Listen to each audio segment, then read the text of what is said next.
కాలం ఎంతో వేగంగా పరిగెడుతూ ఉంటుంది. కొంచెం ఆగవే టైము, రేపే ఎగ్జామ్. ఈ ఒక్క చాప్టర్ చదువుకుంటాను. సంవత్సరం అంతా చదవకుండా గాడిదలు కాసావా? నేను ఆగను పో. మా అమ్మ కదూ, కాస్తుండవే, కాసేపు పడుకుంటాను. ఆహా, నీకు సీరియల్ చూడ్డానికి మాత్రం టైం ఉంటుందే, ఆగాలంట అస్సలు కుదరదు. హే టైం, ఓ 2 days వెయిట్ చేయవా? ఈ ప్రాజెక్ట్ కంప్లీట్ చేస్తాను ప్లీజ్. ఇంకో గంట వెబ్ సిరీస్ చూడకపోయావా?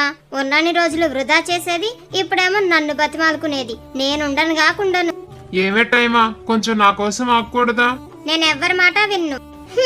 నేను హోంవర్క్ చేయడం మర్చిపోయాను టైము. స్కూల్లో టీచర్ కొడతారు. ఒక 10 నిమిషాలు ఆగవా? ఎవరెంతేడ్చి మొత్తుకున్నా నేను మాత్రం ఆగను, వెనక్కి రాను. నా ప్రాణం పోయేలా ఉంది టైము. ఈ ఒక్కరోజు ఆగేవంటే రేపు నా కొడుకు వస్తాడు, వాణ్ణి కల్లారా చూసుకొని పోతాను. ఎంతమందికని చెప్పాలి? నేనెవ్వరి కోసం ఆగను. ఈ టైం భలే మొండిదిరా బాబు. దీన్ని ఆగమని అడుక్కునే కన్నా మనము దీంతో పాటు కలిసి పరిగెత్తడమే మేలు. లేదంటే మళ్ళీ అదో టైం వేస్ట్. నిజమే. అవును నిజమే. మొత్తానికి అందరూ నా దారిలోకే వచ్చారు. అలా టైం పరిగెడుతూ పరిగెడుతూ పరిగెడుతూ ఉంది. ఈ ప్రపంచంలో మనం ఏది కోల్పోయినా తిరిగి పొందగలమేమో కానీ ఒక్క సమయాన్ని మాత్రం వెనక్కి తీసుకురాలేం. కాబట్టి సమయాన్ని సరిగ్గా వాడుకోవడం కూడా చాలా గొప్ప విషయం.